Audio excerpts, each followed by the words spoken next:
কৃষ্ণ বন্ধুরা, রাধে রাধে। তো আজ পবিত্র রোপণী একাদশীর উপবাস। তো আজ এই একাদশীর ব্রত মাহাত্ম্য আমি পাঠ করছি।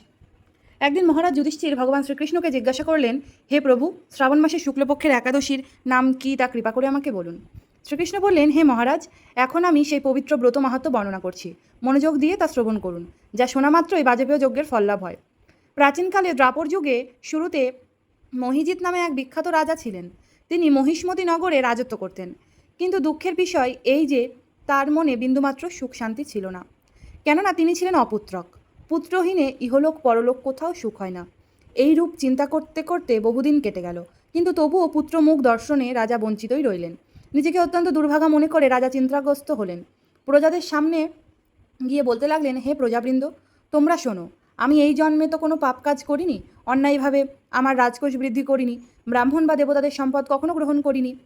উপরন্তু প্রজাদেরকে পুত্রের মতো পালন করেছি, ধর্ম অনুযায়ী পৃথিবী শাসন করেছি, দুষ্টদের যথানুরূপ দণ্ড দিয়েছি, সজ্জন ব্যক্তিদের যথাযোগ্য সম্মান করতেও কখনো অবহেলা করিনি। তাই হে ব্রাহ্মণগণ, এই প্রকার ধর্মপালন অবলম্বন করা সত্ত্বেও কেন আমার পুত্রলাভ হলো না, তা আপনারা কৃপা করে অনুসন্ধান করুন। রাজার এই প্রকার কাতরোক্তি শ্রবণে ব্যতীত রাজভক্ত পুরোহিত ব্রাহ্মণগণ রাজার মঙ্গলের জন্য গভীর বনে ত্রিকালাঞ্চ মুনি ঋষির কাছে যেতে মনস্থ করলেন। বনের মধ্যে ঋষিদের আশ্রম সকল দেখতে দেখতে তারা এক মুনির সন্ধান পেলেন। তিনি দীর্ঘায়ু, নিরোগ, নিরাহারে ঘোর তপস্যায় মগ্ন ছিলেন। সর্বশাস্ত্র বিশারদ, ধর্মতত্ত্বজ্ঞ ও ত্রিকালজ্ঞ সেই মহামুনি লোমশ নামে পরিচিত। ব্রহ্মার এক কল্প অতিবাহিত হলে মুনিবরের গায়ের একটি লোম পরিত্যক্ত হতো। এই কারণে এই মহামুনির নাম লোমশ। তাকে দেখে সকলেই ধন্য হলেন। তারা পরস্পর বলতে লাগলেন যে আমাদের বহু জন্মের সৌভাগ্যের ফলে আজ আমরা এই মুনিবরের সাক্ষাৎ লাভ করলাম।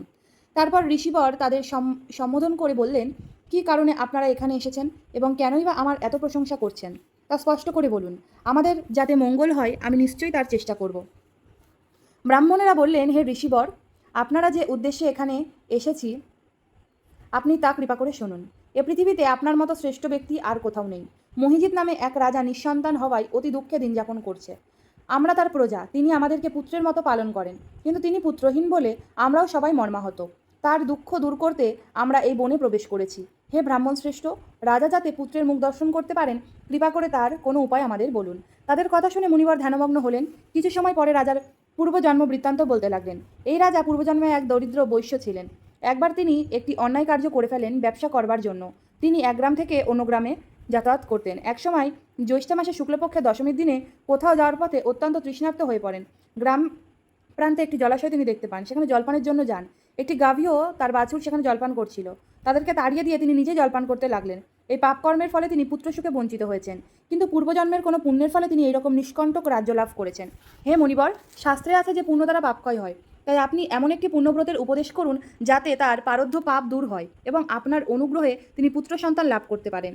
লোমশমণি বললেন, শ্রাবণ মাসের শুক্লপক্ষের পবিত্র রোপণী একাদশী ব্রত অভীষ্ট ফল প্রদান করে। আপনারা যথাবিধি তা সকলে পালন করুন। লোমশমণির উপদেশ শুনে আনন্দচিত্তে গৃহে প্রত্যাবর্তন করে তারা রাজাকে সে সকল কথা জানালেন। তারপর সকলে মিলে মুনির নির্দেশ অনুসারে ব্রত পালন করলেন। তাদের সকলের পুণ্যফল রাজাকে প্রদান করলেন। সে পূর্ণপ্রভাবে রাজমহিষী গর্ভবতী হলেন। উপযুক্ত সময়ে বলিষ্ঠ সর্বাঙ্গ সুন্দর এক পুত্র সন্তানের জন্মদান করলেন। ভবিষ্যত্তর পুরাণে এই মাহাত্ম্য বর্ণিত হয়েছে। এই ব্রত যিনি পাঠ বা শ্রবণ করবেন তিনি সমস্ত পাপ থেকে মুক্ত হবেন এবং পুত্র সুখ ভোগ করে অবশেষে দিব্যধাম প্রাপ্ত হবেন। তো পবিত্র রোপণী একাদশীও একটি পুত্রদা একাদশী। তো এই একাদশী দিনে আমার কেশববাবু কিন্তু আমাদের বাড়িতে এসেছিলেন। রাধে রাধে, হরে কৃষ্ণ।